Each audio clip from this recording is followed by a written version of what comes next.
Hello friends, എല്ലാവരും സുഖമായിട്ടിരിക്കുന്നു കരുതുന്നു. ഒന്ന് പുറത്തോട്ട് ഇറങ്ങിയതാണ്. ഞാനും ആമിയും കൊച്ചും ഉണ്ട്. ഞങ്ങൾ എരുമേലി വരെയാണ് പോകുന്നത്. എൻ്റെ വീടിനടുത്ത് നിന്ന് അത്യാവശ്യം വലിയൊരു ടൗൺ ആണ് എരുമേലി. അപ്പം ഞങ്ങൾ എന്തെങ്കിലും ആവശ്യങ്ങൾക്ക് പോണത് എരുമേലിയിലേക്കാണ്. ആദ്യം ഞാൻ പോണത് എൻ്റെ മോനും അവരുടെ കൂട്ടുകാർക്കും വേണ്ടിയിട്ട് ഒരു ബോൾ മേടിക്കാൻ വേണ്ടി, ഒരു ഫുട്ബോൾ വാങ്ങാൻ വേണ്ടിയിട്ട് RR സ്പോർട്സിലേക്കാണ് കേട്ടോ. ഇത് വന്നിട്ട് എരുമേലി കരിങ്കല്ലുമുഴിയിലാണ് ഇവരുടെ ഷോപ്പ് വരുന്നത്. അത്യാവശ്യം വലിയൊരു സ്പോർട്സ് മെറ്റീരിയലിൻ്റെ കളക്ഷൻസ് ഉള്ളൊരു ഷോപ്പാണ് കേട്ടോ. ഇത് ചെന്നപ്പോൾ തന്നെ ആമി ഒരു ചെറിയൊരു ട്രോഫി ഒക്കെ എടുത്തിട്ട് ഫോട്ടോ ഒക്കെ എടുക്കണുണ്ട്. അതിനുശേഷം ഈ ഒരു ബോളാണ് ഞങ്ങൾ വാങ്ങിയത്. ഇത് നിവ്യ സ്റ്റോമിൻ്റെ ഫുട്ബോളാണ് കേട്ടോ. അത് വാങ്ങിച്ചേ ഒരു അണ്ടർ 1000 റുപ്പീസിനുള്ളിലാണ് ആ ബോളിൻ്റെ വില വരുന്നത്. അതിനുശേഷം ഇമേജൊക്കെ ആഡ് ചെയ്തിട്ടുള്ള നിറയെ ട്രോഫികൾ ഈ ഒരു ഷോപ്പിൽ നമുക്ക് കാണാൻ കഴിയും. എല്ലാം വെറൈറ്റിയാണ് കേട്ടോ. സ്പോർട്സ് സംബന്ധിച്ചിട്ടുള്ള ട്രോഫികളാണ് കൂടുതലായിട്ട് ഈ ഷോപ്പിൽ നമുക്ക് അവൈലബിൾ ആയിട്ടുള്ളത്. ചെറിയ ട്രോഫീസ് തൊട്ട് വലിയ ട്രോഫീസ് വരെ ഈ ഷോപ്പിലുണ്ട് കേട്ടോ. എനിക്ക് ഏറ്റവും കൂടുതൽ അട്രാക്റ്റീവായിട്ട് തോന്നി ഈ വലിയ ട്രോഫീസാണ് കേട്ടോ. നമ്മൾ പണ്ട് സ്കൂളിൽ പഠിക്കുന്ന സമയത്തൊക്കെ നമ്മൾ സ്പോർട്സിനൊക്കെ മത്സരിക്കുന്ന സമയത്ത് നമുക്ക് കിട്ടാറുണ്ടല്ലോ ട്രോഫീസ്. അതിൻ്റെയൊക്കെ കാര്യങ്ങൾ പെട്ടെന്ന് എൻ്റെ മനസ്സിലേക്ക് വന്നു കേട്ടോ. അതൊക്കെ കണ്ട് കടയൊക്കെ അത്യാവശ്യം ചുറ്റി നടന്ന് കണ്ട് ആമി വീണ്ടും ട്രോഫിയൊക്കെ ആയിട്ട് നിൽപ്പുണ്ട്. എനിക്ക് ഏറ്റവും കൂടുതൽ അട്രാക്റ്റീവായിട്ട് തോന്നിയത് ഈ ഇമേജ് ആഡ് ചെയ്തിട്ടുള്ള ട്രോഫീസാണ്.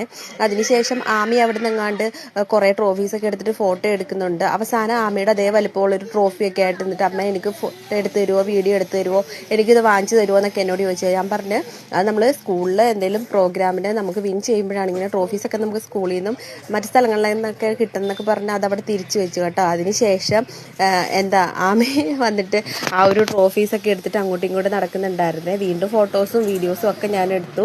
അതിനുശേഷം ആമിയുടെ അച്ഛൻ വന്നിട്ട് അവിടെ നിന്നൊരു ട്രോഫിയൊക്കെ എടുക്കുന്നുണ്ട്. അത് ബെസ്റ്റ് ബാറ്റ്മാൻ എന്നൊക്കെ പറയുന്ന ഒരു ട്രോഫി എടുത്തിട്ട് ഫോട്ടോ ഒക്കെ എടുക്കുന്നുണ്ട്, വീഡിയോക്ക് പോസൊക്കെ ചെയ്യുന്നുണ്ട്. ഞാനും ഫോട്ടോസും വീഡിയോസും ഒക്കെ എടുത്തേ. അച്ഛനിങ്ങനെയാണെങ്കിൽ പിന്നെ മോളുടെ കാര്യം പറയാനുണ്ട്. അതിനുശേഷം അവിടെ നിന്ന് ഇറങ്ങിയിട്ട് അടുത്തുള്ളൊരു ബേക്കറിയിൽ കയറിയേ. വീട്ടിൽ നിന്ന് ഇറങ്ങിയ കാരണം അത്ര വലിയ വിശപ്പൊന്നുമില്ല, എന്നാലും ആമിക്ക് എന്തെങ്കിലും മേടിച്ച് കൊടുക്കാമെന്ന് ഓർത്ത് ബേക്കറിയിൽ കയറിയതാണ്. അവിടെ ചെന്നിട്ട് ആമിക്ക് ഐസ്ക്രീം മതി എന്ന് പറഞ്ഞ് ഞങ്ങൾ ഐസ്ക്രീമിന് നോക്കിയിരിക്കുകയാണ്. അങ്ങനെ അമ്മയുടെ ഐസ്ക്രീം വന്ന് ആമി ഒരു ചെറിയ ഐസ്ക്രീമാണ് ഓർഡർ ചെയ്തത്. അതിന് ശേഷം കൊച്ചു വന്നിട്ട് ഫോണിൽ എന്തോ നോക്കിയിട്ടിരിക്കുന്നത്, എന്താണെന്ന് എനിക്കറിയില്ല, ഫോണിൽ കാര്യമായിട്ട് നോക്കിയിട്ടിരിക്കുന്നുണ്ട്. അവസാനം ആമിയോട് ചോദിച്ചു എനിക്ക് കുറച്ച് ഐസ്ക്രീം തരുമോ എന്നൊക്കെ ചോദിച്ചിട്ട് ആമി വന്നിട്ട് എനിക്കൊരു കുറച്ച് ഐസ്ക്രീമിൻ്റെ വയലേക്കൊക്കെ വെച്ച് തന്നു കേട്ടോ. ഞാൻ വന്നിട്ട് കഴിച്ച കാരണം എനിക്ക് ഒന്നും കഴിക്കാൻ തോന്നിയില്ല. അപ്പം ഈ ഒരു നാരങ്ങ വെള്ളത്തിൽ ഞാൻ നിർത്തി കേട്ടോ. നാരങ്ങ വെള്ളം കുടിച്ചു. അതിനുശേഷം ആമി ഇതേ ആസ്വദിച്ചിരുന്ന ഐസ്ക്രീമൊക്കെ കഴിക്കുന്നുണ്ട് കേട്ടോ. ആമി ഫോട്ടോ എടുക്കുന്ന കാണുമ്പോൾ ഭയങ്കര നാണമാണേ. ഞാൻ നാരങ്ങ വെള്ളവും പിന്നെ അതിൻ്റെ കൂടെ കഴിക്കാൻ വേണ്ടിയിട്ട് ഒരു കട്ട്ലേറ്റും കൂടെയാണ് പറഞ്ഞത്. കുഴപ്പമില്ല, അത്യാവശ്യം കൊള്ളാവുന്നൊരു കട്ട്ലേറ്റ് ആയിരുന്നു കേട്ടോ. അതും കഴിച്ച് ഇങ്ങനെ ഇരിക്കുവാണേ. ഒരു ആവറേജ് കട്ട്ലേറ്റ് കേട്ടോ. ഞാനെപ്പോൾ പുറത്ത് പോയാലും എനിക്ക് കട്ട്ലേറ്റ് മസ്റ്റാണ് കേട്ടോ, അതാണ് കഴിക്കുന്നത്.